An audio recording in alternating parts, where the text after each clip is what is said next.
Hello everyone, welcome back. Today I'll be showing you how to add personal events onto ManageBac. So first of all, let's open up ManageBac.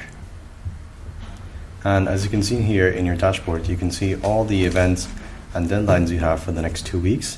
So let's say you want to remind yourself of a personal meeting that you have with a teacher sometime in the next 2 weeks. So to do that, there's a nice little button on the top right called Add Personal Event. And you can title your event however you like, put the location, any notes, the date and time. You just have to specify through these options.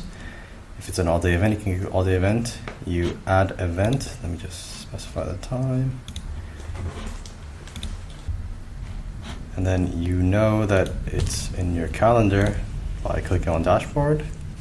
And all personal events will show up in a green box like so that you can organize your personal schedule alongside ManageBac with all your school events.